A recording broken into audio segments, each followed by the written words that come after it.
पहला बूढ़ा बोला, हे दैत्यराज, आप ध्यान से मेरी कहानी सुने।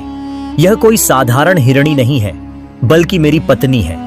जब यह 12 वर्ष की थी तो इसके साथ मेरा विवाह हुआ, परंतु विवाह के 30 वर्ष के बाद भी हमें कोई संतान नहीं हुई। पुत्र मोह में मैंने अपनी दासी से विवाह कर लिया।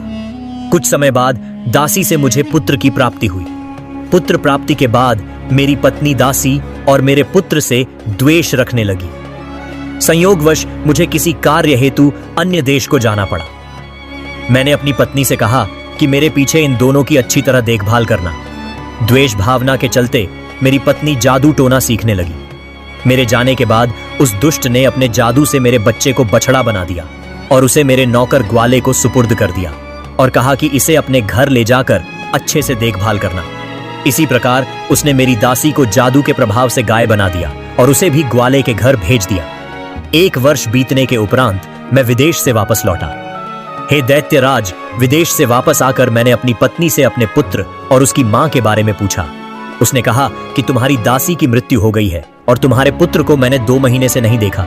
मालूम नहीं वह कहां चला गया। मुझे अपनी दासी के मरने का बड़ा अफसोस हुआ, परंतु मुझे आशा थी कि कभी ना कभी पुत्र से मेरी भेंट हो जाएगी। इसी बीच काफी दिन गुजर गए। मेरी दुष्ट पत्नी ने एक षड्यंत्र रचा। उसने मुझसे कहा कि हमारे गांव में एक तांत्रिक है। उसने मुझे कहा है कि यदि हम एक गाय की बलि देंगे तो तुम्हारा पुत्र वापस लौट आएगा। पुत्र मोह में मैंने अपनी पत्नी की बात मान ली और मैंने ग्वाले से गाय मंगवाई। वह गाय कोई और नहीं बल्कि मेरी दासी ही थी, जिसे मेरी दुष्ट पत्नी ने गाय बना दिया था। मैंने जैसे ही तलवार उठाई, वह बड़े ही करुणापूर्ण स्वर में डकने लगी और उसकी आंखों से आंसू की धारा बहने लगी। उसका यह हाल देखकर मुझे उस पर दया आ गई, परंतु रुष्ट होकर मेरी पत्नी ने कहा, यदि बलि नहीं दी तो हमारा पुत्र वापस नहीं लौटेगा। विवश होकर मैंने उसका सर धड़ से अलग कर दिया। राक्षस ने हैरान होकर कहा, तुमने अपनी ही दासी को मार डाला। हे दैत्यराज, जब मैंने गाय के रूप में मौजूद दासी का सर धड़ से अलग किया तो उससे सिर्फ अंतयान निकली।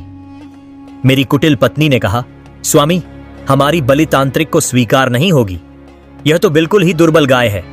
पुत्र मोह में मैं उस ग्वाले पर नाराज होते हुए बोला कि गाय को ऐसी दशा में क्यों रखा कि ऐसी दुबली पतली हो गई। मेरी कुर्बानी करने के लिए कोई बछड़ा ही ले आओ, किंतु वह मोटा ताजा होना चाहिए। ग्वाला शीघ्र ही एक मोटा ताजा बछड़ा ले आया। मुझे मालूम न था कि यह बछड़ा मेरा ही पुत्र है। उसे देखकर मेरे हृदय में प्रेम उमड़ने लगा और वह बछड़ा मुझे देखते ही मेरे